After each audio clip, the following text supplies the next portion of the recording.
Hello, this is James Kalm, the guy on the bike, and today we're coming to you from the Whitney Museum. And we're going to run in and take a look at the retrospective Paul Thek diver.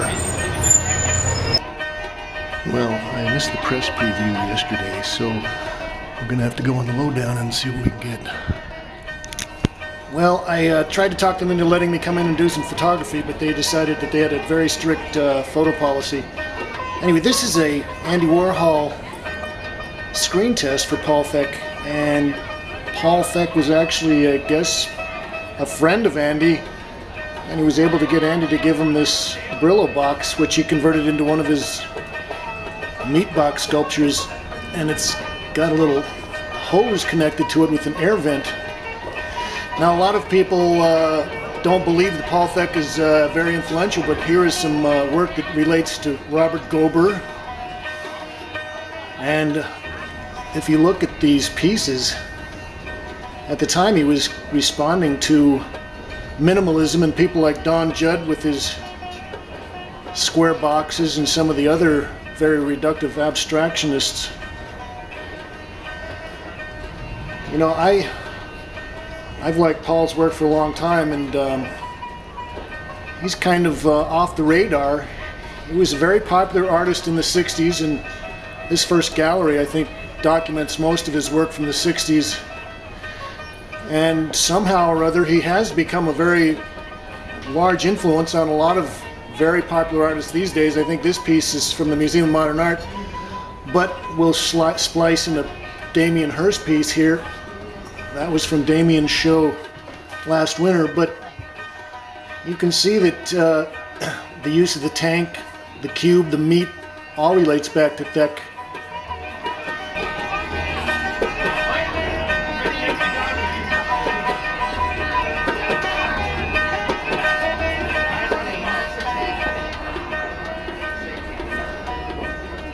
Collage pieces where he stuck in some photographs. This is another interesting piece, but we've got striped glass on the front of it, and he's got 4 of his little air vent tubes in there on that one, which is interesting. These are some great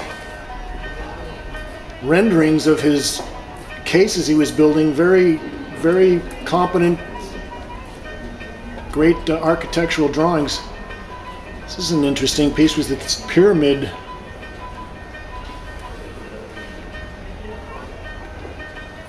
These 2 pieces here at the end made me think of work by Piero Manzoni, who was probably just a few years older than Thek and had been doing a lot of work like that in Europe at the time.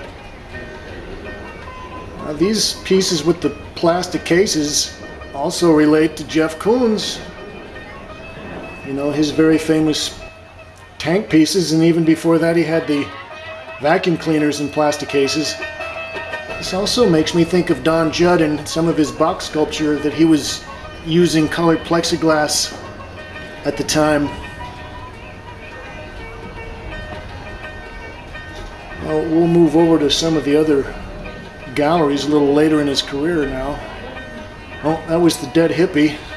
Some slides of him in his studio.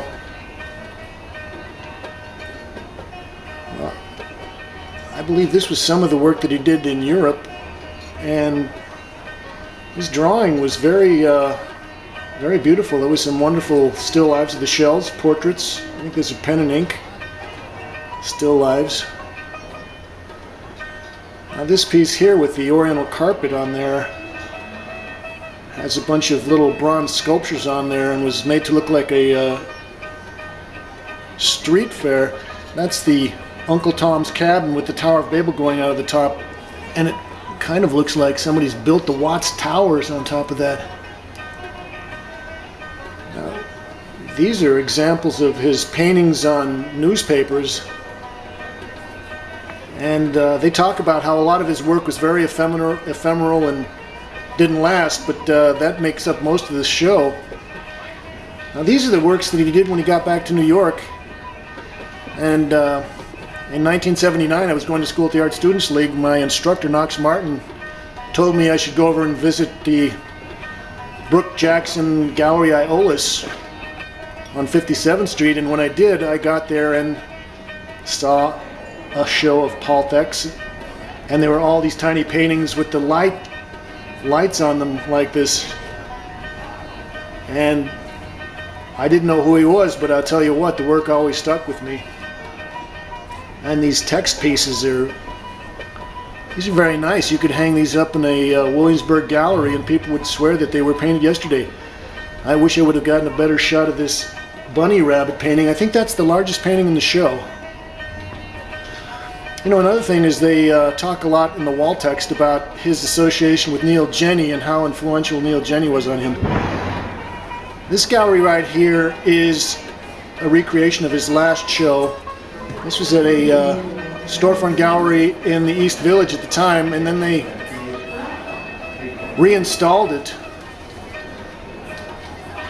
at Brooke Alexander, and he actually died during the run of that show. Well, that's it for the first part of Paul Thek Diver at the Whitney. Come on back for part 2. Thanks, Kate.